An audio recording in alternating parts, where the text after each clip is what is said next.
to our host for the session.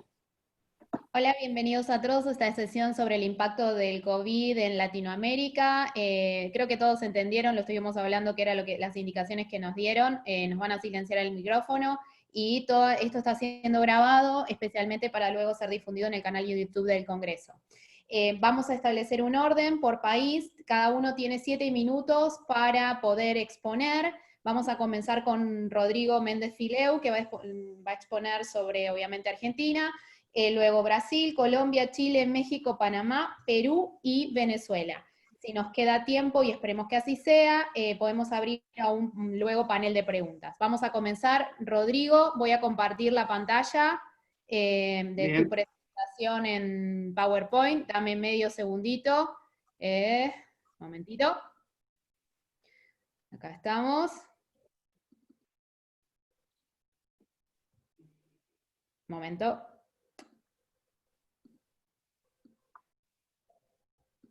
Ya Jorge entró. Bien. ¿Pueden verla? Sí, perfecto. Bien. Bueno, Rodrigo.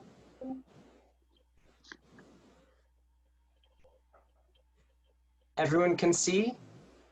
¿Todos pueden ver? Sí, Emilio. está. Sí. Sí, perfecto. Muy ¿Listo? bien. Sí, vos me vas diciendo y vamos compartiendo. Perfecto. Comenzamos. Ahora 7 minutos. Hola, buenos días a todos. Muchas gracias por la invitación y gracias a Hilera por este congreso y este panel. Argentina fue uno de los primeros países de la región que más pronto reaccionó en términos de respuesta legislativa a los impactos económicos y en materia de empleo provocada por la crisis sanitaria del COVID. Con apenas unos casos confirmados en el país, el gobierno estableció un conjunto de medidas que permiten hablar de una respuesta integral a las consecuencias de esta crisis. Así las cosas, Argentina, como la mayoría de otros países, generó de manera reactiva una serie de normas referidas a fin de abordar la pandemia del nuevo coronavirus. La profusión legislativa, desde que se decidiera abordarla, generó un incremento notable y acentuado del intervencionismo normativo estatal ad hoc. Allí que asistimos a la generación de un derecho laboral excepcional o de emergencia por aluviones frente a la pandemia del COVID-19. En cuanto a las cifras de contagio, siguiente por favor. ¿Listo? Sí. Tenemos que, de un total de contagiados, podemos decir que hoy por hoy en Argentina tenemos 52.457. En cuanto a recuperados, a pacientes recuperados, tenemos un número de 18.416.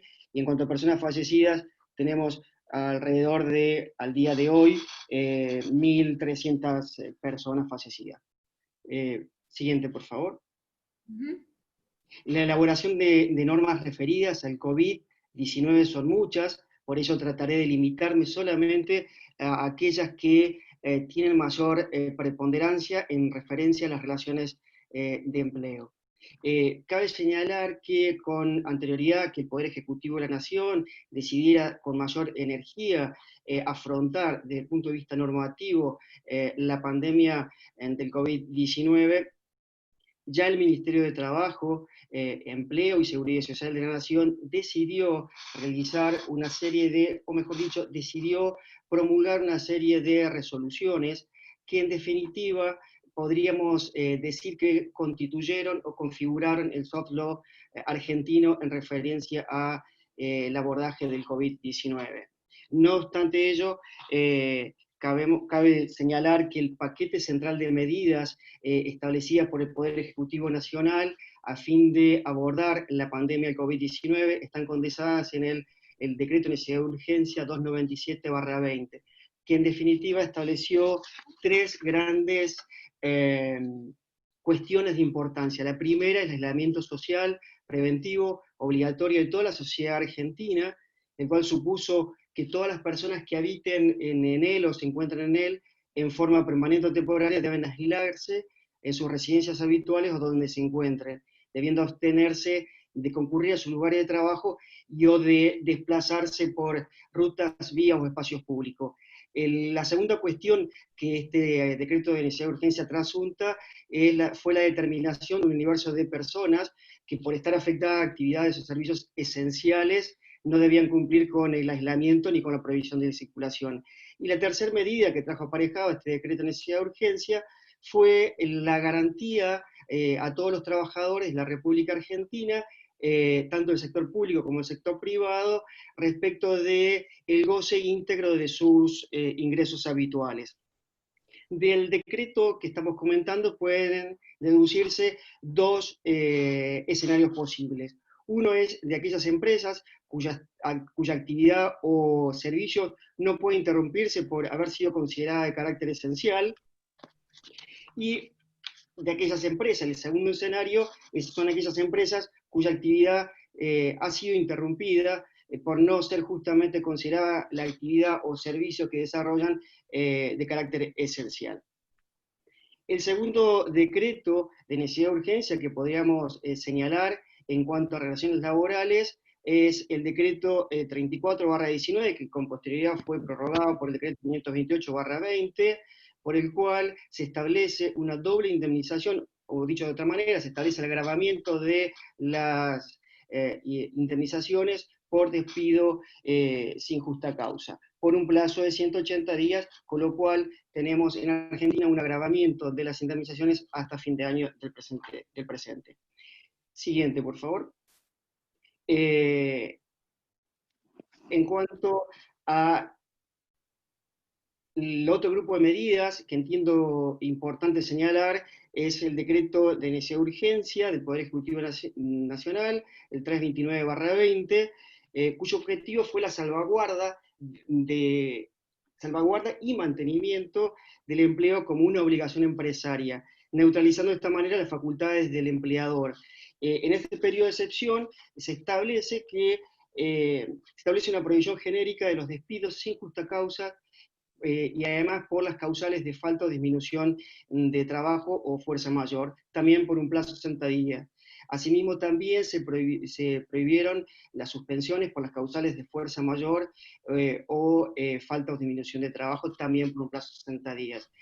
Todo despido o toda suspensión que en este plazo sea dispuesto no tendrá ningún tipo de efecto y se mantendrán las condiciones vigentes con anterioridad a las relaciones, con anterioridad a la decisión empresaria de la suspensión o del despido. Siguiente, por favor. En cuanto a las modalidades de trabajo, en Argentina debemos decir que no tenemos una ley de teletrabajo, no obstante ello, existe un antecedente que es la resolución 1552 de la Superintendencia de Riesgo del Trabajo, que aborda ciertos aspectos del teletrabajo, pero el jueves pasado el Honorable Congreso de la Nación, su Cámara de Diputados, dio media sanción a la introducción, o mejor dicho, a la revolución del contrato de teletrabajo en el país como una modalidad contractual más. Yo creo que... Y la última medida importante es la introducción del coronavirus como enfermedad profesional. El Poder Ejecutivo Nacional, a través del decreto 367/20, introduce dentro de lo que es, o en el marco de la Ley de Riesgo del Trabajo, el COVID como enfermedad profesional, y lo establece de manera presuntiva y solamente para aquellos trabajadores que no han sido dispensados de trabajar en este tiempo, y con un plazo temporal que será hasta que el aislamiento se acabe. Yo creo que he terminado. Muchísimas gracias a todos. Muy bien, ahora vamos a dar lugar a Jorge Bouciñas Filho, de Brasil. Nos va a dar un panorama sobre las distintas medidas que ha tomado ese país en virtud del COVID. Jorge, ¿querés comenzar a compartir tu pantalla? Sí, voy a hacerlo ahorita mismo.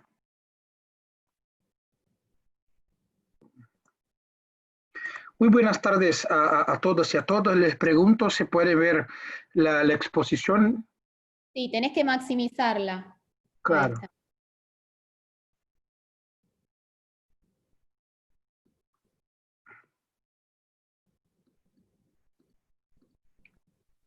Ahorita sí.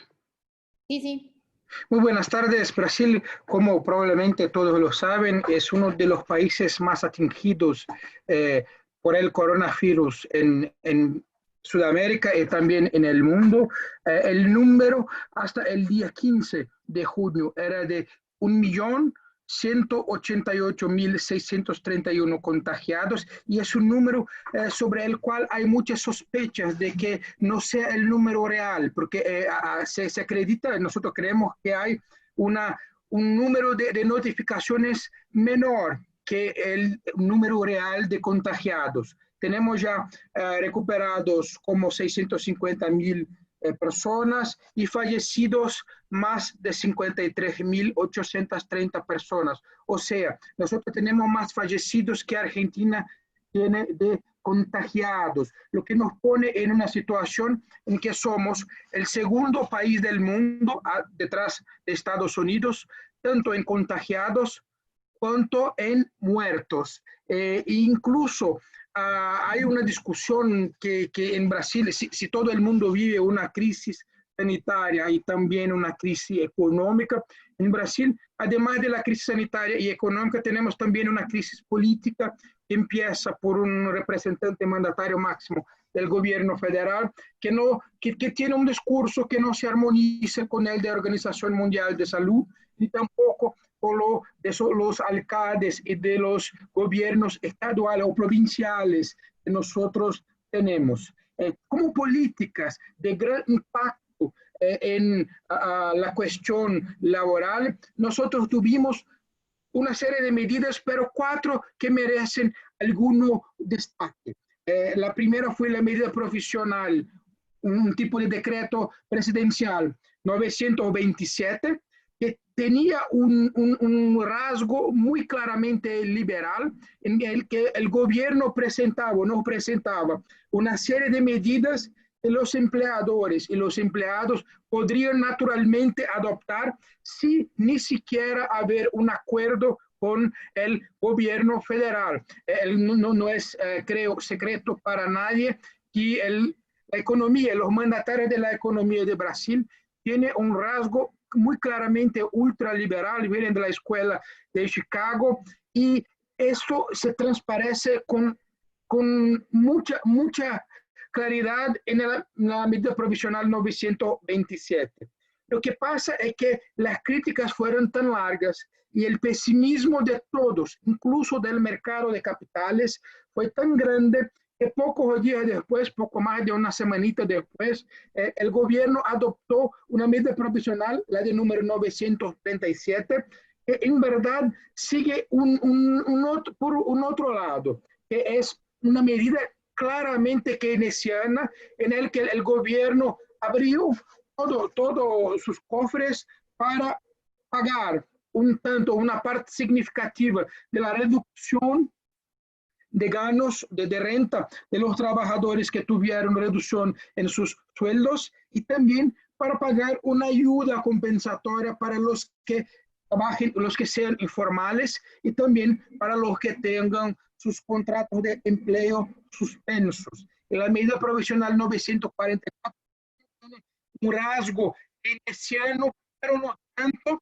El gobierno decidió ayudar a las empresas a pagar sus empleados, pero lo que pasa es que al revés de dar ese dinero directamente o por medio de los bancos públicos para que estos lo transfirieran a las empresas, el gobierno prefirió transferir una enorme cantidad de dinero para los bancos privados, para que estos utilicen con tasas más bajas los préstamos a las diversas empresas. Y lo que parece es que los bancos recibieron los recursos públicos y colocan más dificultad que antes para prestar todo ese dinero para las empresas que lo procuran. Finalmente, la medida provisional 945, que en verdad trata específicamente de los trabajadores en los sistemas de logística, en los puertos de Brasil. Y avanzando un poquito más, ¿qué es que nosotros tenemos en términos de protección de empleo? La verdad, nosotros no tenemos una protección de empleo amplia como tuvo Argentina con la suspensión de los despidos durante la pandemia, o Italia con la suspensión de los despidos durante la pandemia. Nosotros tuvimos algunas ayudas emergenciales para los que estén en situación de desesperación, y tenemos protección solamente para los trabajadores de las empresas que utilizaron estos préstamos con recursos públicos, y también para los trabajadores que tuvieron de alguna forma sus contratos suspensos o tuvieron sus sueldos reducidos. Los otros pueden ser despedidos naturalmente, como lo ven siendo en algunos campos más do que en otros. En materia de discusiones jurídicas, la principal que tenemos ahorita mismo es si la pandemia es un tipo de factum principis o de fuerza mayor. Y en Brasil, lo que dice respecto a las relaciones laborales, esta es una discusión demasiadamente importante, porque si fuera factum principis, todos los trabajadores tienen derecho a recibir sus sueldos, sus pagos por despido integralmente. Pero quien los pagará no será el empleador, pero sí el gobierno. Gracias, Eleonora. Si nosotros consideramos que la situación es de fuerza mayor, nosotros tendremos un pago por la mitad de todas las verbas propias ocasionadas por el despido. Y esa es una discusión que se quedará por algún tiempo más. En relación a la forma de trabajo que nosotros tenemos, la verdad es que ya teníamos teletrabajo, ya teníamos posibilidad de situación. Como Brasil vive crisis de tiempos en tiempos, los mecanismos de enfrentamiento de crisis nosotros ya los teníamos. Lo que pasó es que ahora están un poco más flexibles, incluso para adoptar situaciones para que adoptemos situaciones de contratos, de cambios por contratos individuales y no solamente por medio de la negociación colectiva. En materia de salud y seguridad en el trabajo, hubo una flexibilización de la actuación de los fiscales, que durante la pandemia solo pueden aplicar penalidades en aquellas cuestiones que son más relevantes. En la discusión sobre el coronavirus como enfermedad profesional, el gobierno, por la medida profesional 927, intentó verdaderamente afastar la posibilidad de caracterización de coronavirus como enfermedad profesional, pero el Supremo Tribunal de Brasil ya dice que este dispositivo de la medida provisional 927 es inconstitucional, de un modo que las decisiones que tenemos hasta el momento todas son en el sentido de reconocer el coronavirus como una enfermedad profesional. Muchas gracias a todos. Gracias, Eleonora, por el control del tiempo también. Muchas gracias. Bueno, ahora vamos a dar paso a la doctora Marta Monsalve Cuellar. Ella nos va a hablar sobre el impacto del coronavirus en Colombia. Debería Jorge dejar de compartir la pantalla para que Marta... Ya pensé que ya lo había hecho. No, tenés que, donde está... Ahora sí, ahora sí. Marta. Sí, está abriendo. Ok.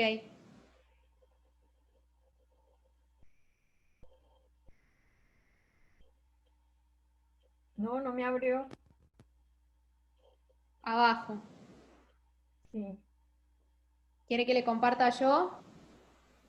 Sí, por favor. Y usted me va diciendo cuál... Espere un minuto. Yo le comparto y usted me va diciendo cuándo pasar la filmina, ¿le parece? Ya está. Ya está la... Ok.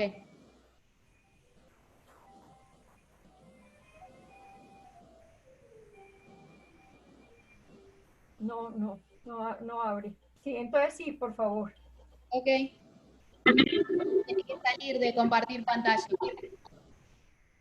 Deje de compartir.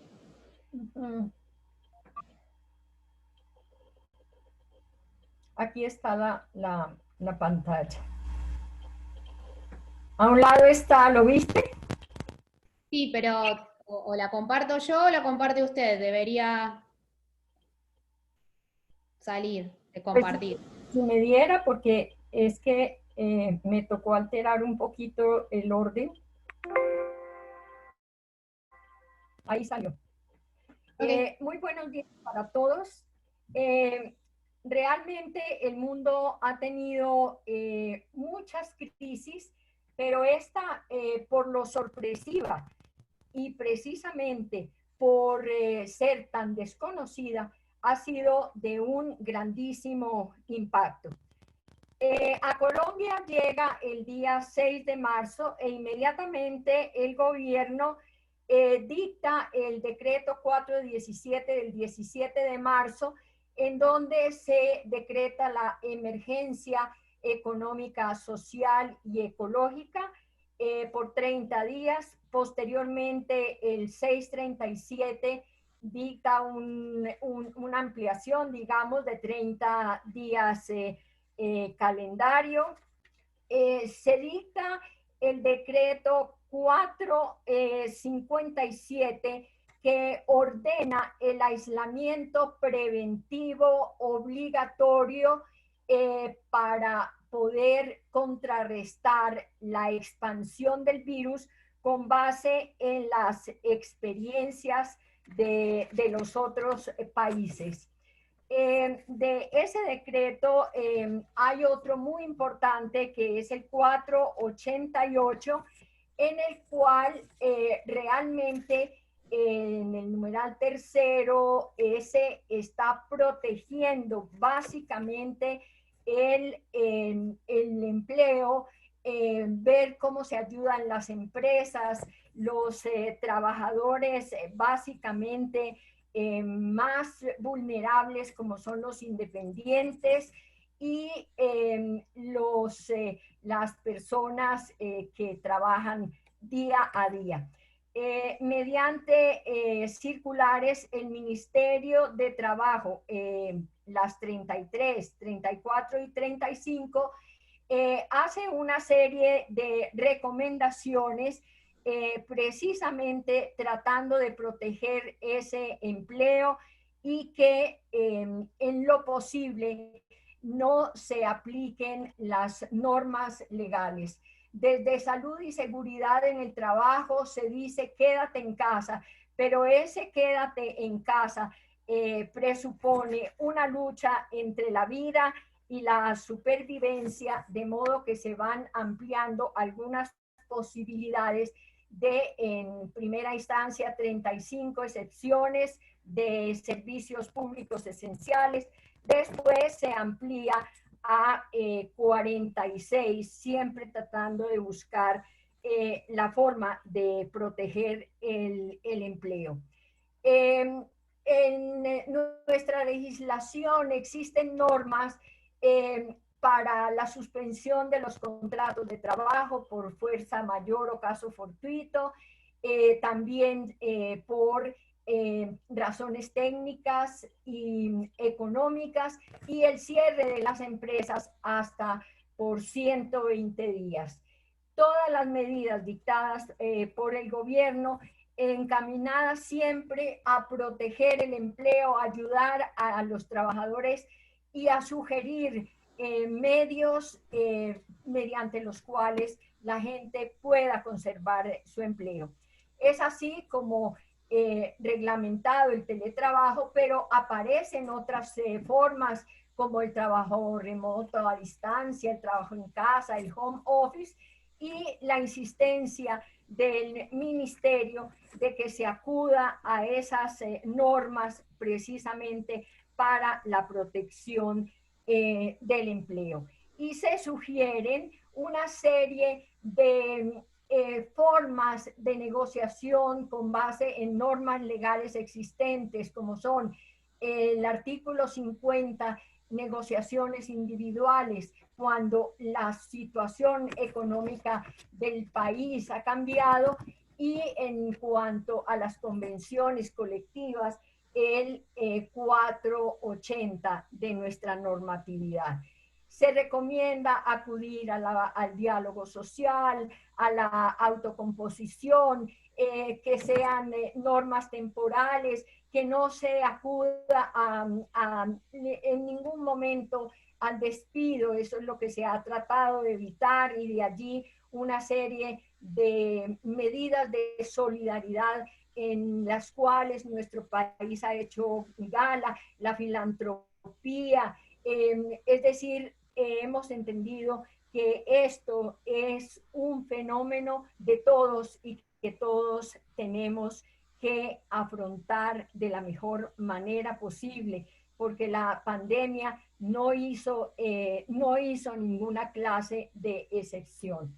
Ya para ir cerrando, debemos decir que toda crisis presenta oportunidades en mayor o menor grado. Nos está dejando mucha enseñanza. Estamos recuperando una serie de valores, pero también nos está indicando que el futuro del trabajo, es decir, nos va a enfrentar a la reglamentación de esas nuevas normas, pero tenemos también que llamar la atención si deben ser normas garantistas o, por el contrario, flexibles, recordando lo que originó la huida del trabajo.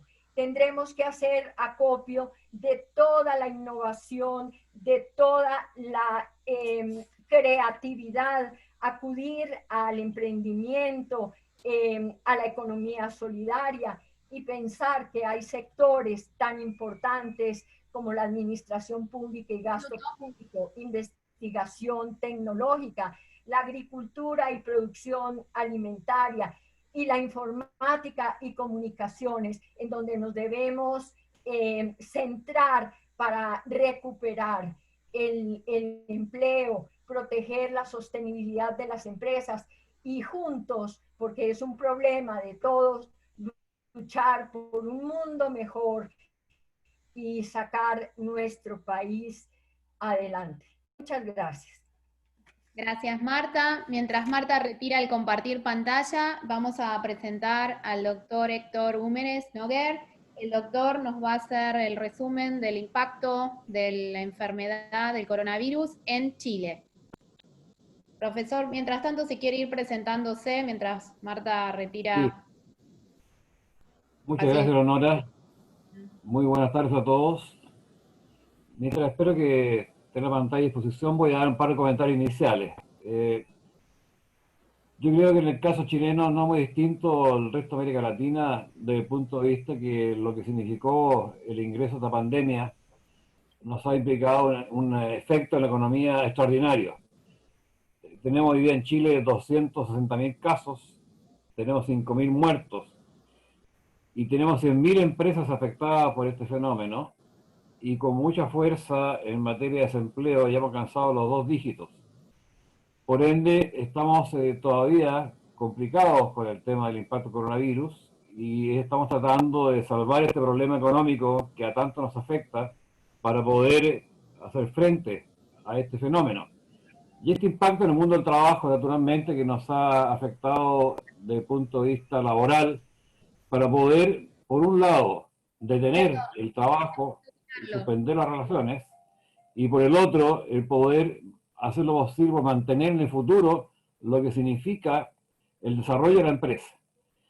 Yo voy a tratar estos minutos que nos quedan de desarrollar brevemente las ideas centrales que hemos tenido en Chile en esta materia. Se dictó una ley, la 21.27 de 6 de abril, complementada por la 21.32 del 1 de junio, en que se faculta el ingreso al seguro de desempleo en Chile. Esto por un acto de autoridad que implica que se paralizan las actividades, que impide o prohíbe la prestación de los servicios contratados, efecto muy importante de contrato de trabajo, y relevantemente señaló que el trabajador, para poder acogerse a los beneficios, debe estar afecto al seguro de desempleo. Esto es algo bastante relevante porque Chile tuvo una fortaleza ante esta pandemia, esta desgracia que nos afectó. que es contar con un buen seguro de desempleo, un seguro robusto. Yo brevemente quiero contar en qué consiste. Es un seguro que tiene cuenta individual, formada por cotizaciones de trabajador, empleador, y el Estado de Chile colabora con un fondo solidario, al cual también colabora el empleador. Por ende tenemos una cuenta individual y un fondo solidario. Esta cuenta individual contaba al inicio de la pandemia con un fondo de 8.000 millones de dólares y el fondo solidario con un fondo de 4.000 millones de dólares. Por ende, entre ambos teníamos 12.000 millones de dólares que nos sirvieron para apalancar las prestaciones otorgadas por estas leyes. ¿Cuáles son las principales protecciones que contemplan las leyes que he señalado? Por una parte, la suspensión de contrato de trabajo por acto de autoridad. La segunda es un pacto por suspensión temporal de contrato de trabajo. Y la tercera es un pacto sobre reducción de la jornada de trabajo. Estas tres figuras se complementan entre sí, como veremos. Vamos a ver primero la suspensión de pleno derecho. Esta suspensión de pleno derecho opera respecto a todos los contratos individuales y colectivos. Hago el alcance que son los dos contratos los que están suspendidos en el Código del Trabajo. ¿Hasta cuándo? Hasta el 7 de octubre, en una primera fase. Veremos si la prolongación de la pandemia prolonga esta fecha. Luego establece la suspensión de los servicios y por ende el pago de la remuneración correspondiente. El empleador va a quedar obligado al pago del 100% de las cotizaciones y el contrato de trabajo no puede terminar por necesidad de la empresa o por fuerza mayor del caso del COVID. ¿Cómo se soluciona esto? Simplemente el trabajador acude al seguro de desempleo al que me he referido y primero saca fondos de la cuenta individual y cuando estos se agoten pasa al fondo solidario. Esa es la mecánica que estableció el legislador para esta suspensión de pleno derecho que ocurre derivada, insisto, de un acto de autoridad, vale decir, la empresa no puede trabajar. La segunda es un pacto de suspensión temporal de contrato de trabajo, que esto ocurre en empresas que la actividad se ve afectada, pero están fuera del periodo de paralización, vale decir, no hay cuarentena, cordones sanitarios u otros temas que se afecten. Por ende, no rige la suspensión de pleno derecho, pero en este caso sí rige este pacto que pueden convenir empleador con trabajador, es individual o colectivo, va a suspender temporalmente el contrato de trabajo y terminada la suspensión, vuelve al contrato original y también se puede aplicar hasta el 6 de octubre.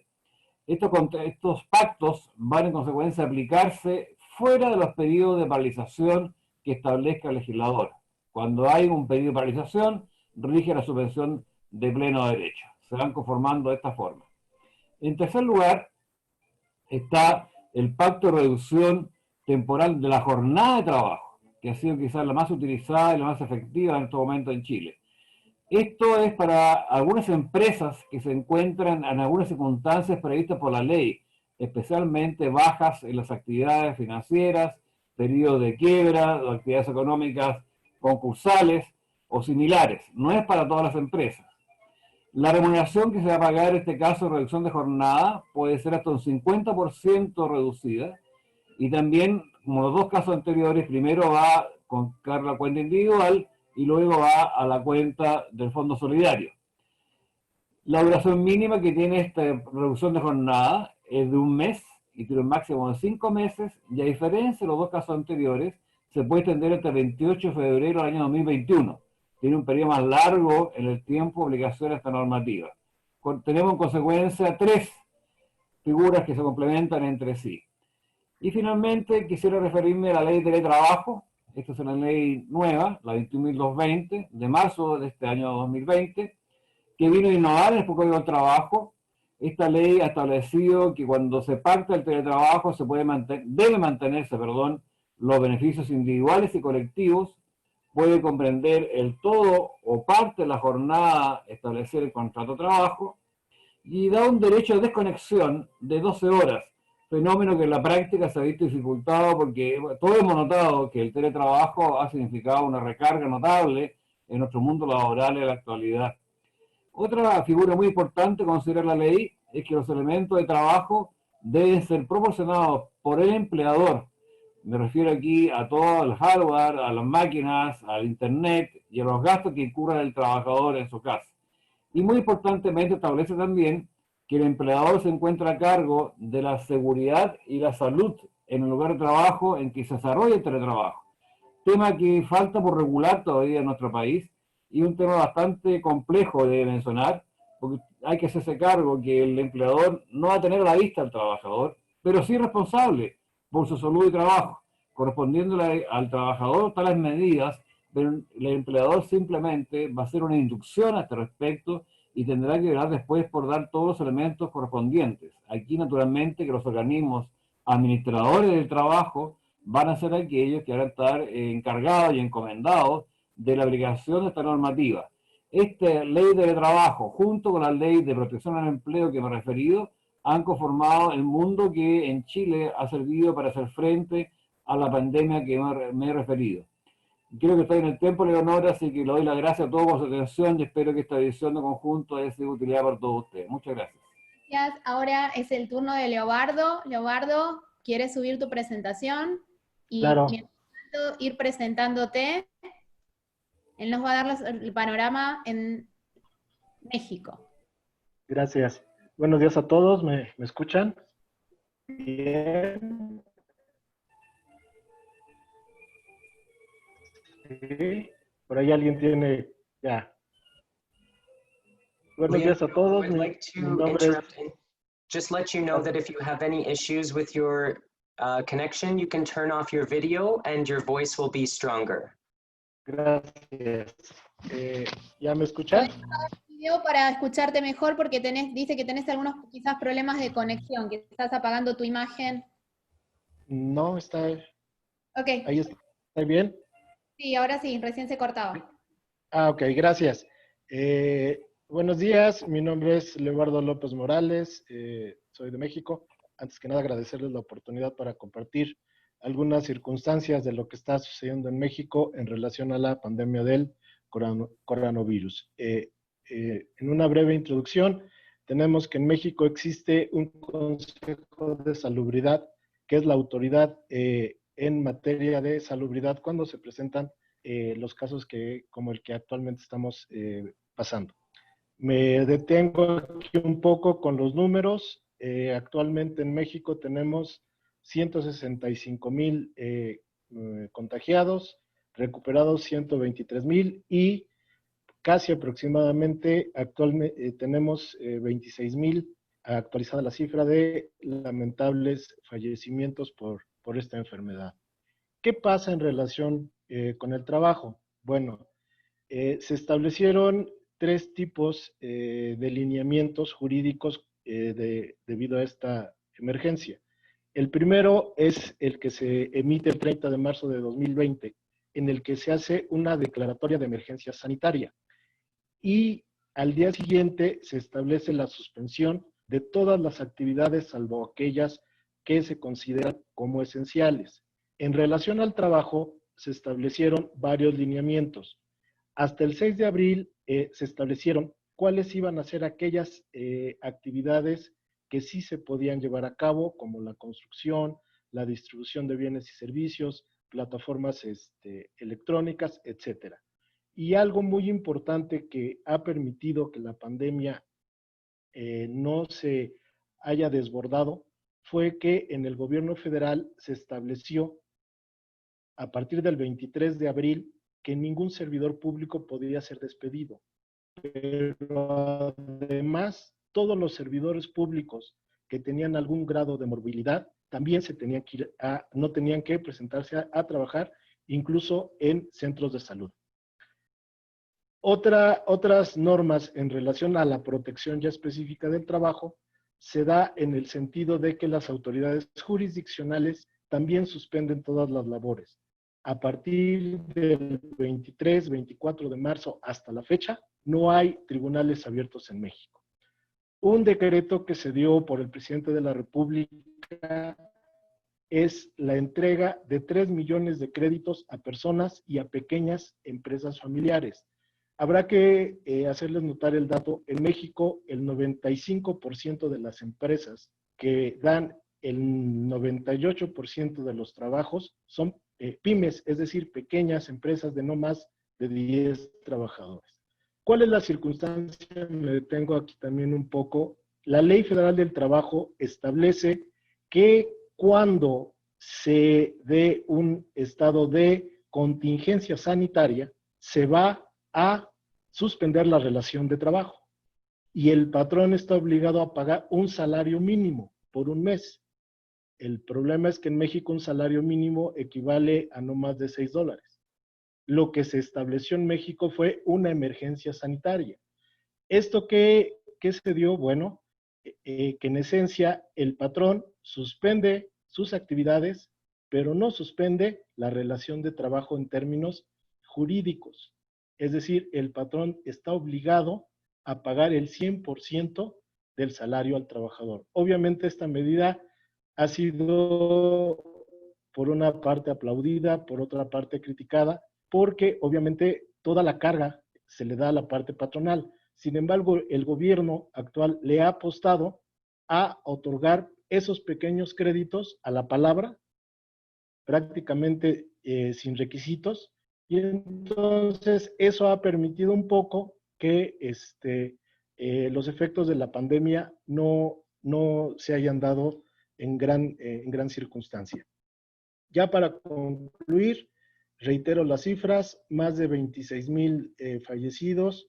En México se hace una declaratoria de emergencia sanitaria, no una contingencia sanitaria como está en la ley. Esto ha permitido, obviamente, que se dé el trabajo a distancia. Lamento decirlo, nuestra Ley Federal del Trabajo no es tan avanzada en relación al teletrabajo como tal. Únicamente está reglamentado el trabajo a domicilio y se establece así literal. El trabajo o teletrabajo es aquel que se utiliza cuando lo hacemos a través de las TICs. Entonces, obviamente tenemos un gran trabajo que hacer, sobre todo en este tiempo, que legislar sobre teletrabajo, trabajo a distancia. Y aquí retomo unas palabras de algún artículo de la doctora Monsalve que señalaba, no importa que no esté reglamentado, siempre y cuando se salvaguarde la dignidad y derechos de los trabajadores. Pues no quiero quitarles más su tiempo, por mi parte es todo. Gracias, Eleonora, gracias a todos los participantes. Muy bien con el tiempo. Ahora vamos a dar paso a Walker. Walker, ¿estás? Sí, muy buenos días, muy buenas tardes a todos los colegas y al público en general. Voy a compartir la pantalla. Te vas presentando mientras cargas la... Sí, Walker, de parte de Panamá. Bien, el tiempo es muy apremiante. ¿Todos ven la presentación? Sí. ¿La ven? Perfecto. Muy buenos días. Sí, todo Arrancamos. Vamos a hacer una presentación muy breve, al igual que el resto de nuestros colegas, con relación a los efectos del coronavirus en las relaciones laborales en Panamá, entendiendo que en principio se dieron 3 medidas de carácter general frente a la declaratoria de pandemia. La primera fue el estado de emergencia nacional, que ha sido muy común a todos los países que nos intervinieron y nos antecedieron, y de alguna manera u otra sienta las bases para 2 medidas de carácter general muy importantes a saber. Las medidas del Ministerio de Salud, en donde se extreman las medidas sanitarias y se instan las empresas a realizar trámites en línea, teletrabajo y temas de seguridad, y luego las medidas que el propio Ministerio de Trabajo establece para las empresas y los trabajadores, en donde nuevamente sugiere modalidades como teletrabajo, trabajo disponibilidad, el uso de vacaciones, conceder los permisos a los trabajadores y establece el cumplimiento de los protocolos de higiene y salud en el ámbito laboral, de los cuales hablaremos más adelante. En cuanto al comportamiento del coronavirus en cifra, debemos decir que el primer caso se dio el 8 de marzo y luego se dieron medidas de toque de queda y luego medidas de cuarentena total. Esas medidas han dado como resultado mitigar los casos y en la actualidad tenemos 29.905 casos. En este sentido, el Ministerio de Salud, que es el ente rector y regente en la cartera de salud en Panamá, ha establecido una serie de canales de comunicación a través de hashtag en Instagram y redes sociales, como yo me informo, y a través de páginas web donde las personas pueden consultar y reportar los casos, creando una plataforma virtual, en este caso Rosa, y estableciendo líneas de atención directa como medidas de prevención, las cuales son utilizadas tanto por las empresas como para los trabajadores o la ciudadanía en general a la hora de reportar cualquier caso. A nivel de resumen de normas, hemos clasificado la norma en 5 ejes temáticos. El primero referente a la protección del empleo, en donde haremos señalamiento a todas aquellas normas que buscan la preservación de puestos y la sostenibilidad de empresas, como lo fueron 4 normas muy específicas, aquellas relativas a la reducción de la jornada de trabajo como una medida de carácter temporal en donde se permitía, por caso fortuito o fuerza mayor, reducir temporalmente la jornada de trabajo pactada en un contrato, siempre que se establecieran los mecanismos y las medidas en las que ese tiempo sería recuperado una vez el caso fortuito o fuerza mayor, en este caso la pandemia o la declaratoria de emergencia, concluyera. Luego teníamos medidas de cierre temporal de actividades comerciales que fueron de forma paulatina, primero con áreas sociales, con lavautos y demás, para finalmente terminar en un decreto, que es el decreto ejecutivo 500, en donde finalmente se da el cierre de todas las empresas, con excepción de aquellas que el Estado o las autoridades sanitarias consideraban como esenciales. Esta era una medida temporal, una medida de 30 días, que luego fue prorrogada y extendida hasta el estado de emergencia con el decreto ejecutivo número 541 y con las distintas medidas de toque de queda que se fueron dando, que de alguna manera u otra restringieron la movilidad de las personas y así pues el cierre de estas empresas. En la actualidad, eso llevó, o en su momento, eso llevó a la suspensión temporal de los efectos del contrato, entendiendo que frente a la imposibilidad real y material de algunas empresas de poder abrir en base a estos decretos, pues se hizo la pregunta de qué sucedería con los contratos de trabajo vigentes. Ello llevó al Ministerio de Trabajo a hacer una serie de reglamentaciones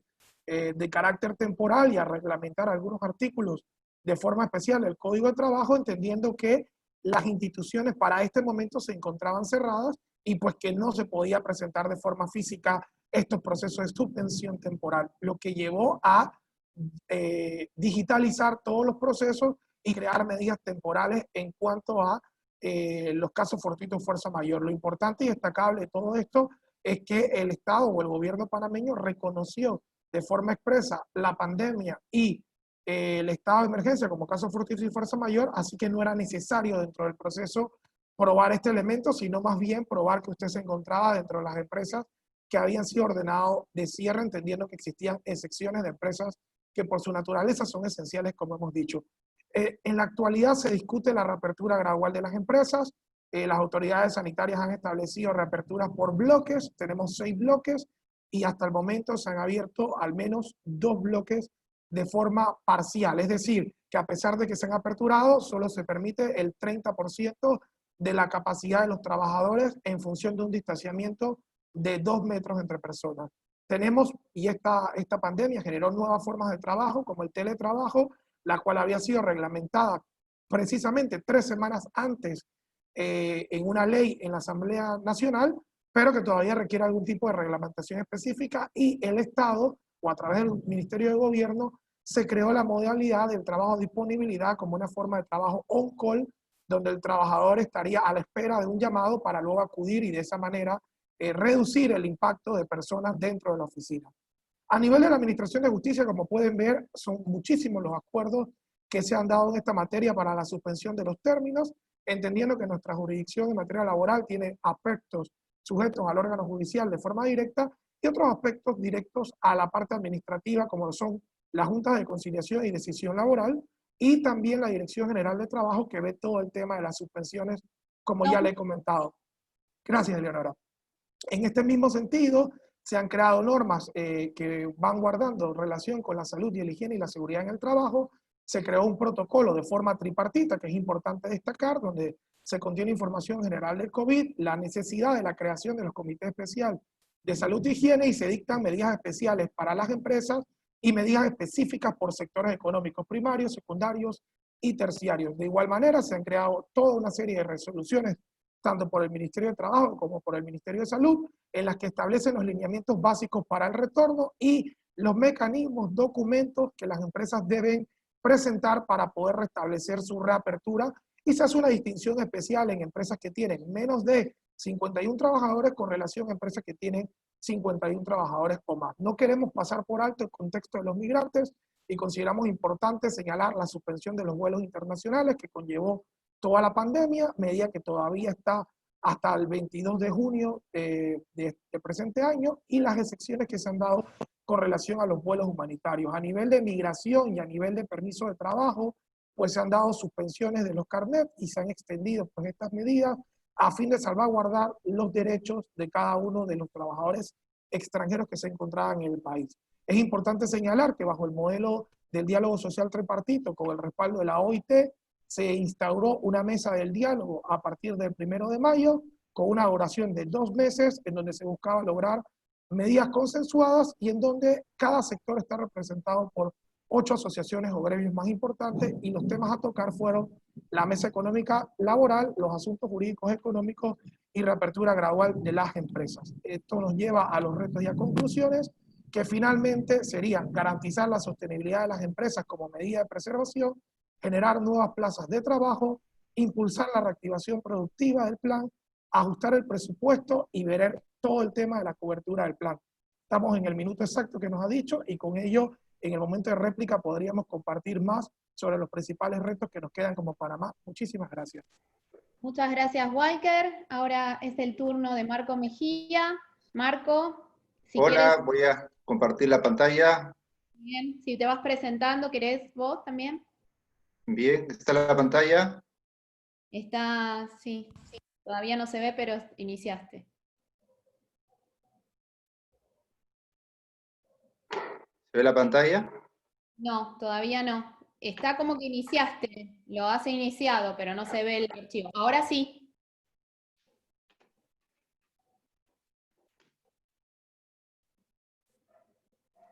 Ahora, seguramente. Ahora sí. Bien, buenos días con todos desde Lima, Perú. Un saludo fraterno. Gracias a Hilera por permitir encontrarnos y reflexionar sobre este tema y esta pandemia dolorosa para toda la humanidad. Como vemos, las cifras en el Perú no son nada alentadoras. 272.364 casos. Nos coloca en el 6º país en el mundo. Y en América Latina, junto con Brasil, estamos entre los países más golpeados. El Perú es un país con una población de 32 millones de habitantes, una población laboral de 16 millones. El 72% de la población está en empleo informal y un 56% del sector asalariado está en el sector informal, lo cual son tasas muy altas que la OIT ha detectado como alarmantes al momento de tomar decisiones de política pública y medidas sociolaborales. Y esto ha aprovechado la COVID-19 para golpear a nuestra población. El contexto sociopolítico es que tenemos un Poder Ejecutivo y un Congreso de la República de emergencia. A raíz de razones que en este momento no podría detallar, en marzo del presente año se instala el Congreso de la República y tenemos un presidente que fue vicepresidente y, por cierto, embajador en Canadá hasta hace algún tiempo, y están tomando las riendas para dar una legislación de emergencia. Hasta junio de este año, en pocos días, tenemos la emergencia nacional, la cuarentena como se conoce a nivel internacional. A partir de julio, en pocos días, se va a reactivar en Lima, la capital. Perú es un país centralizado, y en algunas otras ciudades va a haber una cuarentena focalizada. A la par, manejamos un concepto de emergencia sanitaria que va hasta 7 de septiembre. Las ampliaciones no han sido programadas, no han sido organizadas, y en general la legislación de emergencia de un poder público, ejecutivo y de la República de emergencia se da para dar normas de emergencia en el marco de estos estados de crisis.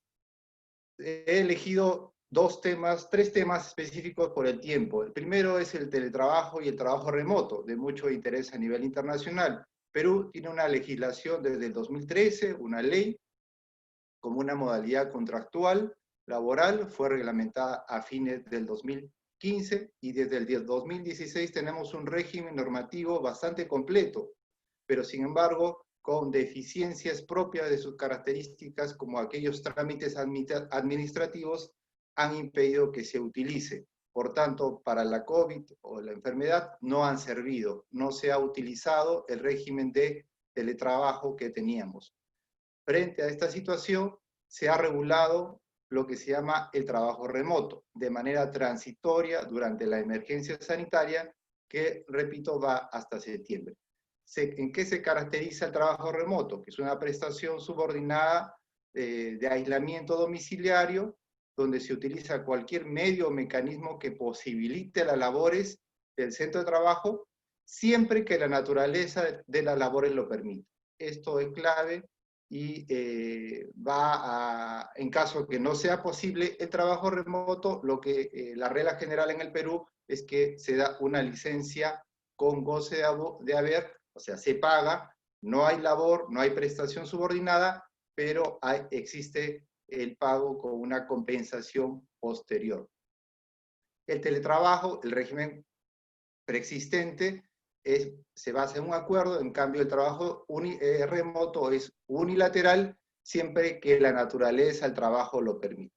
El teletrabajo es un régimen permanente, el trabajo remoto es durante la emergencia sanitaria, que abarca posiblemente hasta septiembre, salvo exista una prórroga. Una característica comparativa es que el teletrabajo podría ser en un coworking, en una cabina de internet, inclusive, en cambio, el trabajo remoto se asimila al home office, que es el trabajo en casa. Hay un problema real fiscal que está referido a los gastos que se puedan generar a partir de estas modalidades contractuales laborales, porque va a haber un costo económico de los equipos y de todo lo que significa el trabajo en casa. Va a ser necesario distinguir qué le corresponde a la empresa y qué va a asumir el trabajador. En el teletrabajo, en principio, es un acuerdo donde el empleador es el que asume todos los gastos. En cambio, en el trabajo remoto es posible compartir esos gastos. Sin embargo, esta distinción no va a ser fácil al momento de hacer el análisis fiscal, económico, tributario, que en el Perú lo vea SUNAT y a nivel internacional se conoce como Hacienda. Un caso conocido, un precedente, es de un trabajador que sufría una enfermedad parecida a la del físico Stephen Hawking, donde hubo problemas para distinguir si la enfermedad justificaba los gastos y el trabajo en domicilio. Al final, por un tema de probanza, se determinó que el gasto no podía ser aceptado con el costo económico que eso supone. Otra institución. ¿Cuánto, perdón? 2. Bien, la suspensión perfecta de labores ha sido otra figura con 2 saltos cualitativos. Un régimen que no pudo haber sido utilizado, y en la emergencia hay 2 momentos. El momento en que se da la posibilidad de trabajar con la licencia con goce de haber, pero luego desde abril a la fecha se abre la posibilidad de la suspensión perfecta de labores con la aprobación de la Autoridad Administrativa de Trabajo. Las recientes resoluciones sobre la materia han señalado de que como regla se está declarando improcedente las suspensiones de trabajo perfecto. Bien, terminaré haciendo referencia al efecto fiscal internacional de los trabajadores.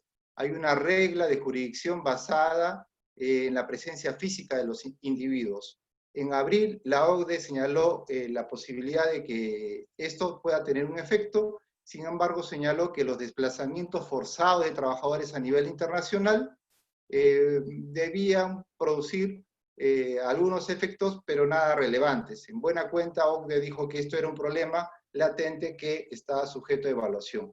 Colombia ha dado una opinión en el sentido que los plazos que puedan generarse por las cuarentenas a nivel internacional de trabajadores forzados en un lugar distinto a su trabajo, o que han vuelto voluntariamente quizá para salvaguardar su salud, no va a generar ninguna consecuencia específica, por tanto los plazos se cumplen.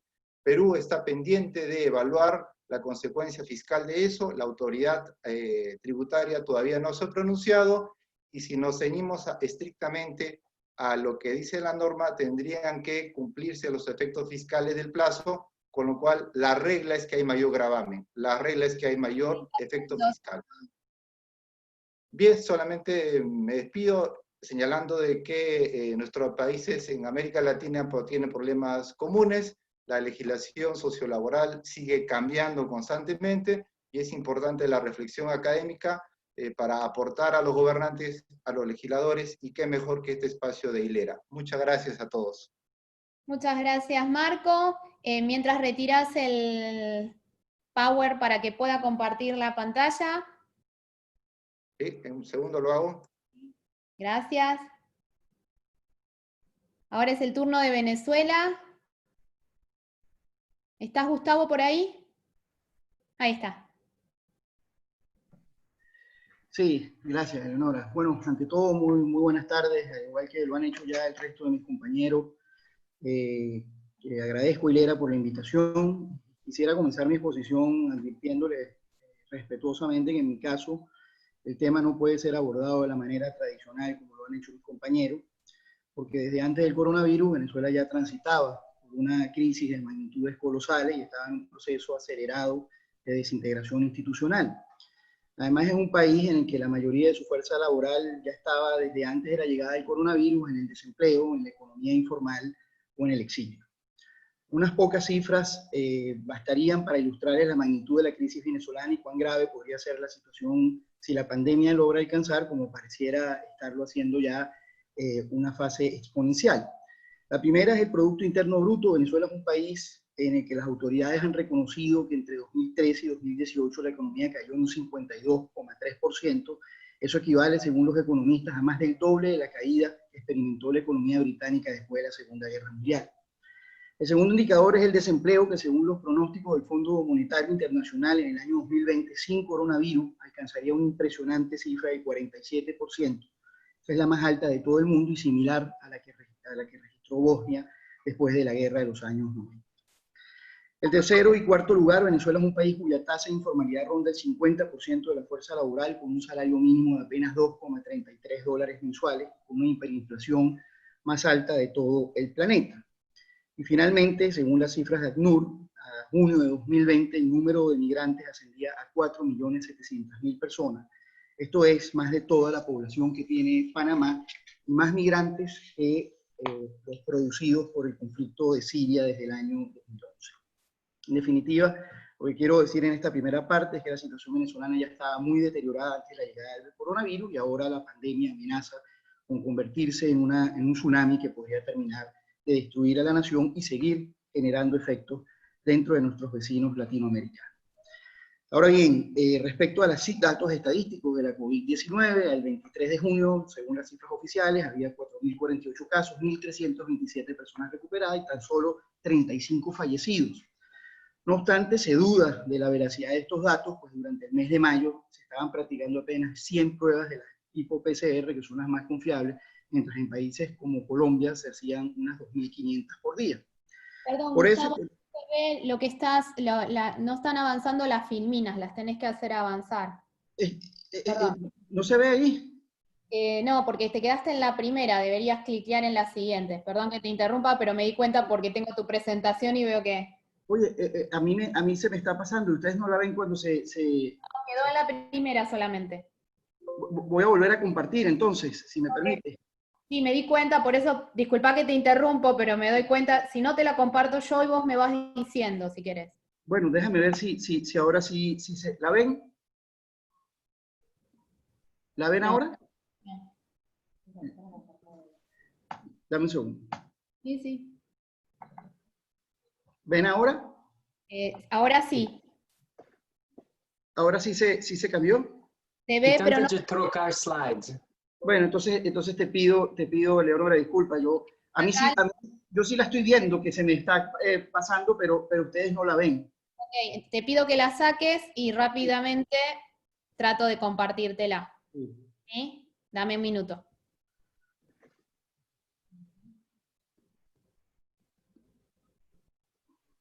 ¿La pueden ver?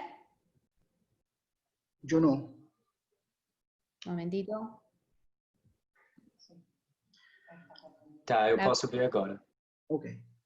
Bueno, disculpen, la verdad es que a mí sí me estaba, yo sí la estaba viendo, pero de hecho ustedes no, pues, ¿no?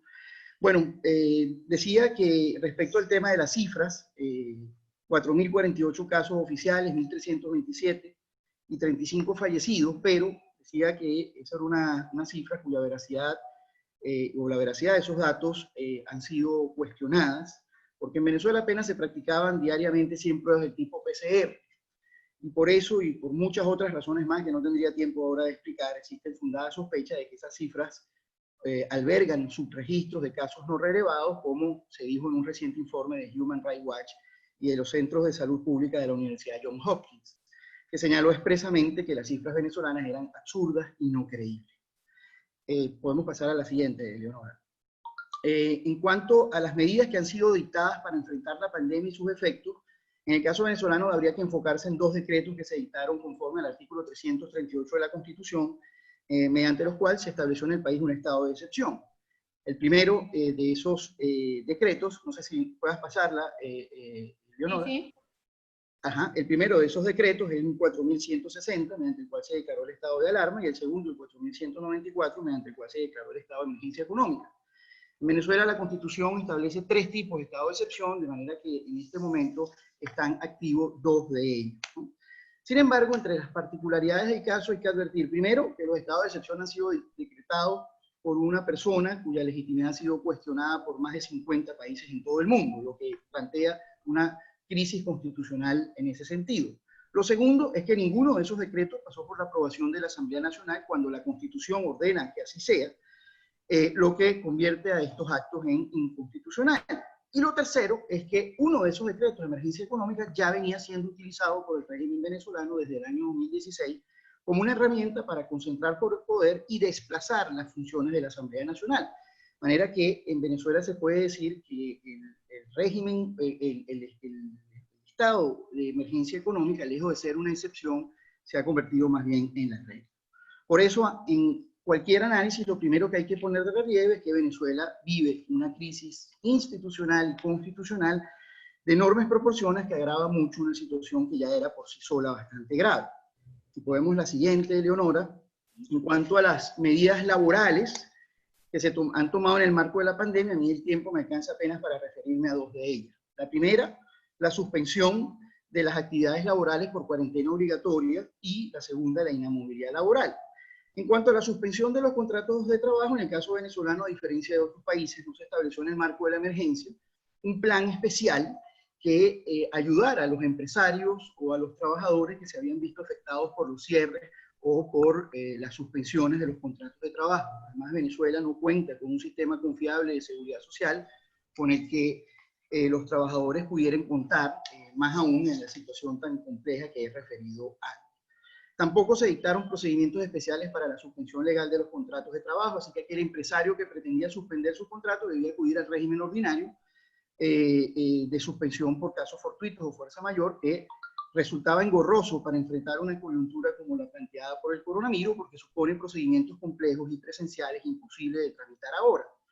Lo más conveniente hubiese sido establecer reglas excepcionales para que esos procedimientos se realizaran mediante trámites online y se utilizaran figuras como la del silencio administrativo positivo en aquellos casos en que la administración no pudiera contestar a tiempo como consecuencia de las solicitudes. Nada de esto se hizo. La otra medida fue el decreto 4167, a través del cual se ratificó una medida que en Venezuela se llama inamovilidad laboral para la mayoría de los trabajadores hasta el 31 de diciembre de 2020. Conforme a esta regla, los trabajadores no pueden ser despedidos, desmejorados o trasladados sin una justa causa previamente calificada y autorizada por la autoridad de trabajo, lo que pone trabas y hace casi imposible el despido por vías legales. Sin embargo, esta acción no tiene nada de novedoso en Venezuela, porque desde el año 2002 ha estado vigente un régimen de inamovilidad laboral y que ha venido siendo prorrogado y restablecido una y otra vez hasta la presente fecha. Se trata, para explicarlo en pocas palabras, como un fuero generalizado del que disfrutan todos los trabajadores, mediante el cual se le otorga una protección similar a la que recibiría, por ejemplo, una mujer embarazada o un dirigente sindical. Es así como Venezuela, a contrapelo de la mayoría de las legislaciones de América Latina, ha insistido, creo yo erróneamente, en la inamovilidad laboral como una política de empleo, y esto ha producido un recalentamiento de las relaciones laborales cuyos resultados en casi 2 décadas están a la vista. La siguiente, Leonora, si me lo permite. Y en cuanto a la modificación de las condiciones laborales en los tiempos por venir, en los que sabemos que las empresas quedarán muy afectadas por la pandemia, en Venezuela existe una figura legal que permitiría la intervención del Ministerio de Trabajo en casos concretos, bien sea de oficio o instancia de parte, para instalar una instancia de protección de derechos con estructura tripartita. Esta instancia de negociación tendría la potestad de reducir el personal de una empresa o modificar temporalmente sus condiciones de trabajo. Serían modificaciones peyorativas que podrían afectar solo las condiciones laborales de fuente convencional, pues los derechos de fuente estatal no podrían ser tocados ni desmejorados, toda vez que forman parte del núcleo duro del principio de renunciabilidad de los derechos de los trabajadores y están cubiertos bajo el manto protector del carácter de orden público de las normas y de la regla de norma mínima tan característica de nuestro derecho del trabajo. pero para la implementación de estas medidas haría falta la mediación responsable de las utilidades del trabajo y una logística suficiente como para enfrentar negociaciones de este tipo en medio de cuarentenas y de limitaciones de movilidad, con lo cual pues no estamos muy seguros de que eso esta norma pueda servir para revisar las condiciones y los contratos de trabajo hacia el futuro. En cualquier caso, cuando se modifican las condiciones de una convención colectiva de forma peyorativa, dice la norma, pues esas modificaciones estarían vigentes hasta tanto se firme una nueva convención colectiva. Termino refiriéndome... Gracias, Deborah. Termino y con la última lámina, refiriéndome al teletrabajo como una opción para enfrentar la crisis y la pospandemia, como ya lo han referido la mayoría de los países. Pues bien, el teletrabajo en Venezuela no deja de ser un enorme desafío, primero, porque es el país con la navegación más lenta de la región, con apenas una velocidad de 1,64 megabits por segundo, cuando según los expertos la media mundial ronda por los 20 megabits. En ese sentido, de acuerdo con el Speed Test Global Index, Venezuela ocupa con Argelia el último lugar de 130 países, siendo la nación con peor conexión de América Latina. Apenas me da el tiempo para decir y concluir con una sola conclusión, y es que Venezuela necesita urgentemente retomar la senda democrática para poder enfrentar la crisis que se le avecina, para comenzar la reconstrucción del país, y para ello, pues, el apoyo de la comunidad internacional será imprescindible. Muchas gracias. Muchas gracias. Muy bien. Te pido si... no, yo soy la que está compartiendo la pantalla. Muy bien. Gracias. Y muchas gracias por compartirlo. No, por favor. Muchas gracias a todos. Hemos terminado con este panorama general. Michael, do we have time to share some opinions or Of questions? course, yes. Yeah, nos tenemos más o menos 15 minutos. Ok, tenemos Okay. 15 minutos. Gracias. Tenemos 15 minutos por si alguno quiere hacer alguna de mis colegas alguna reflexión final, compartir alguna información y sobre todo para los que nos están y se unieron tan gentilmente escuchando, si tienen alguna pregunta, comentario que quieran hacernos antes de hacer quizás un resumen nosotros. No sé, sería interesante si alguien quiere compartir. Tienen que levantar, los que están en el chat, creo que levantando la mano. La gente que está en el chat. Marta. Gracias. Por la premura del tiempo, tratando de ser rigurosa, omití los datos del estado de los contagiados. Y quiero enfatizar en que los que aparecen en la diapositiva corresponden al 25 de junio. Sin embargo, se está transformando a una velocidad que a 26 tenemos contagiados 84.442, recuperados 34.937 y lamentablemente fallecidos 2.811. Esto nos indica que Colombia en este momento está en pleno crecimiento del contagio. Bien. Muchas gracias. Bueno, ¿alguno que quiera hacer alguna pregunta, comentario? Levantar la mano. Buenos días. Buenos días. Muy buenos días. Un saludo desde Perú a todos los que han participado. Interesante. Quisiera preguntarle a la doctora Marta, Marta Monsalve de Colombia, ¿cómo han abordado en este tiempo de pandemia la situación laboral, digamos, con la herramienta del teletrabajo, que Colombia lo tiene hace varios años? ¿Cuál ha sido la incidencia en cuanto a las relaciones laborales? Muchas gracias por la respuesta. Gracias, doctor Serrano, por su pregunta. Efectivamente, como usted lo afirma, Colombia tiene la ley 1221 de 2008, reglamentada en el 2012 por el decreto ley 884. Pero a pesar de eso, que ha sido una gran salvación del empleo y de que las empresas puedan seguir siendo productivas, se han generado una serie de formas de trabajo, como el trabajo en casa, el trabajo remoto, el home office, un desarrollo increíble de los servicios domiciliarios y las compras a través de Internet. Entonces, eso ha permitido un poco que no hayan caído completamente las actividades. Además, desde el primer decreto de emergencia quedaron a salvo 35 actividades relacionadas con el servicio público, y además, posteriormente, como se está reactivando nuestra economía, que esa es parte del aumento del contagio, ya tenemos 43 actividades productivas que se están desarrollando. Hemos tenido que acudir a la cultura ciudadana, a la concientización, a quédate en casa, y en este momento, hasta el 15 de julio, tenemos el aislamiento preventivo obligatorio. Muchas gracias. Bien. Sí, ahí, Dayana. Hola. Hola. Hola. Mi pregunta es para Héctor Humeres de Chile. Yo también lo estoy viendo de Chile y en realidad como una pregunta, quisiera saber un poco su opinión a modo personal, en este caso y quizás desde el punto de vista legal.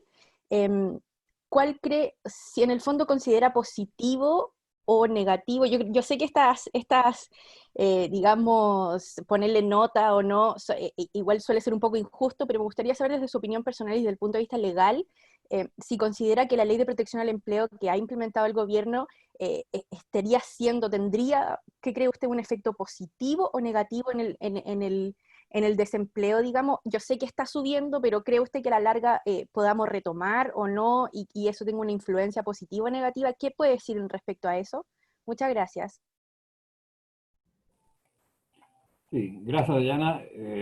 A ver, esta ley es, en Chile, diría, lo más relevante que podemos sacar en este momento, justamente fundado en la potencia que tiene Seguros de Empleo.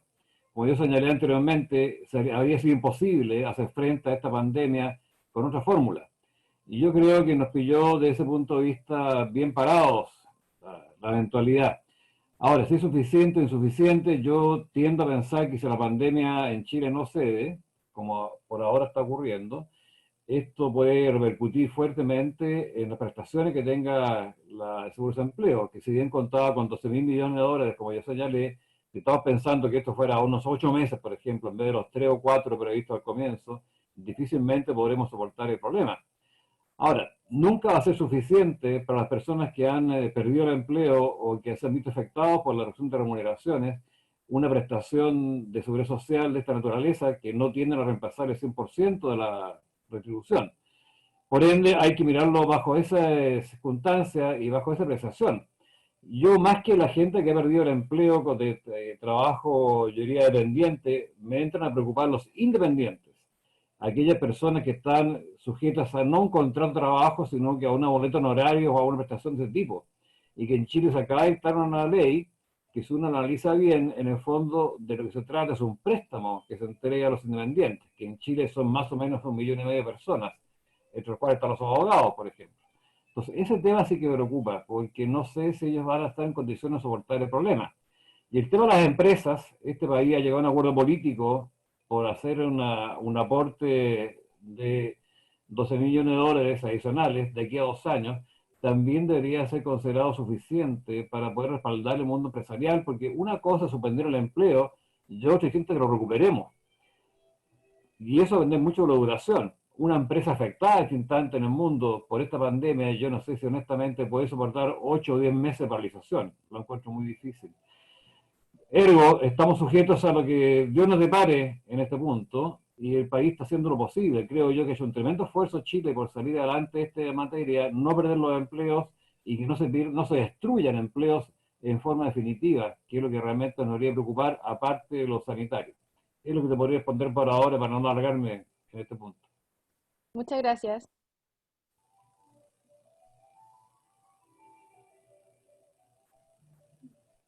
¿Alguien más quiera preguntar o compartir alguna opinión?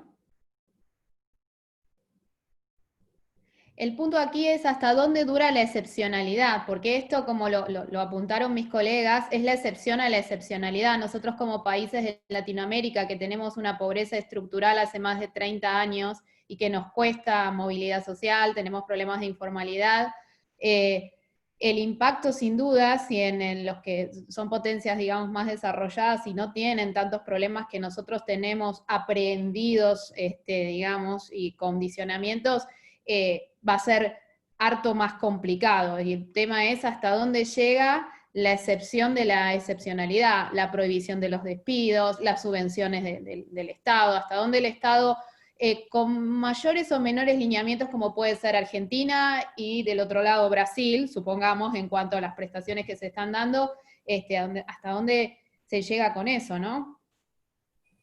¿Me permite, Leonora? Sí. Disculpe que intervenga nuevamente, y creo que un tema importante a relevar después de visto todos los países de América Latina es el tema del teletrabajo. Yo creo que eso es un modo operandi que nos va a cambiar la vida, es un tema que vino para quedarse en este momento, y yo creo que las repercusiones que está teniendo en la vida personal de toda persona que trabaja es muy profundo. La salud. Hay muchos casos, yo me cuento entre ellos, en que no conocemos el derecho a la desconexión. La ley habla de 12 horas y la verdad es que estamos trabajando una cantidad enorme de tiempo en el día y eso está afectando bastante de relación personal. Y yo no sé si una vez pasada la pandemia el teletrabajo va a bajar o se va a quedar o se va a compartir con lo presencial. Y eso es un fenómeno que a todos los que estamos involucrados en Hilera debería preocuparnos porque yo creo que afectar las relaciones laborales por mucho tiempo. ¿Ah? Yo creo que todas las regulaciones son parecidas en este momento. Lo que no sé es que viene a futuro con un tema que nos invadió también y llegó para quedarse y va a alterar fuertemente, creo, las relaciones laborales. Es un tema que quizás deberíamos debatir a futuro, cómo se va a hacer esto. Sobre el punto, es lo que decía de la informalidad. A la informalidad se le suma la flexibilidad desregulada, no la flexibilización, sino la desregulación. Entonces, sí, lo que decía Marco, ahí Marco te dejo hablar, 72% de trabajo en negro en el Perú, lo estaba diciendo él. Es altísimo. Y Y a se ha eso le descubierto. suma exactamente el impacto que tienen las nuevas tecnologías y el cambio de estas modalidades son factores a tener en cuenta. Estaba primero Marco, ¿sí, Marco? Sí, un aporte sobre el diálogo social. El fundador de la oficina donde trabajo fue presidente de Hilera, don Luis Aparicio Valdés, fue presidente mundial de Hilera, y él promovió el diálogo social hace 20 años en el Perú. Y lo que ha sucedido en los últimos años es que el diálogo social no ha funcionado. En la República del Perú, además de los representantes de empleadores, trabajadores y gobierno, hay 5 académicos o invitados, investigadores, dentro de ellos me encuentro. He participado el 2018 y el 2019 sin ningún fruto, realmente ningún fruto del diálogo social.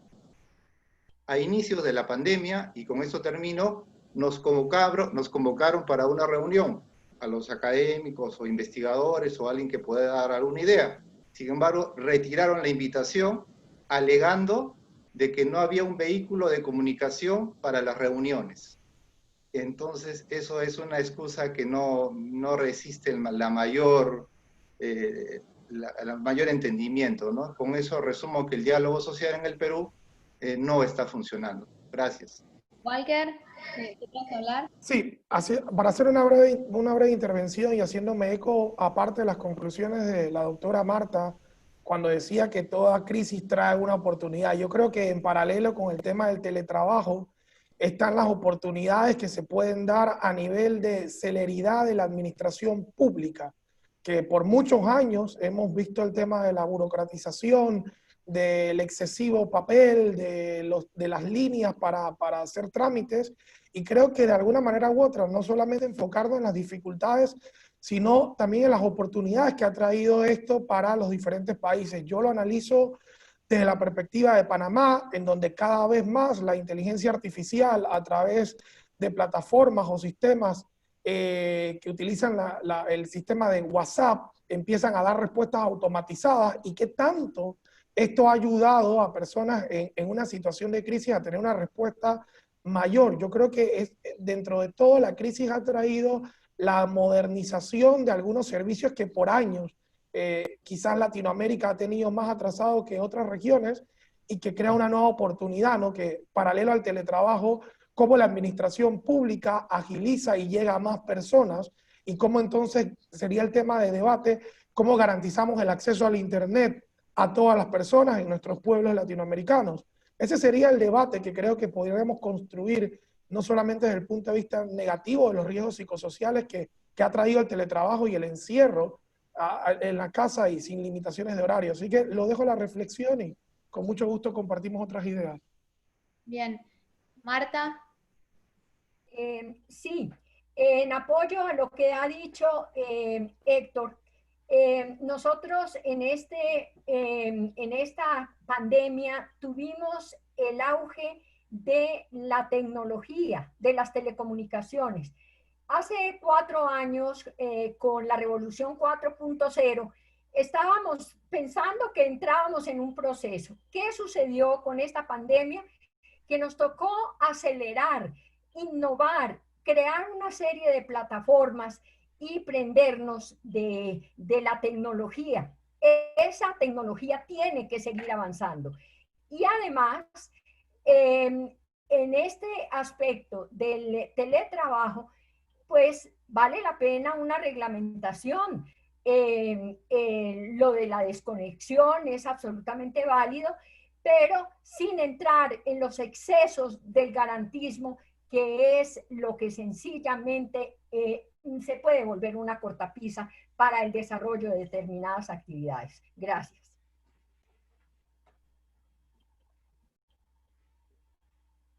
Bien, ¿alguna pregunta más? ¿Algún comentario?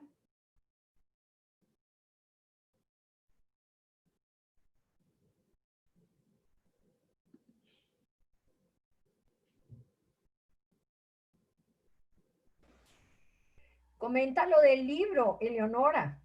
Está bien. No, pero queríamos ver con Michael si había gente con ganas de preguntar. Hay que ir pasando las pantallitas, si no hay el signo. Por eso estamos...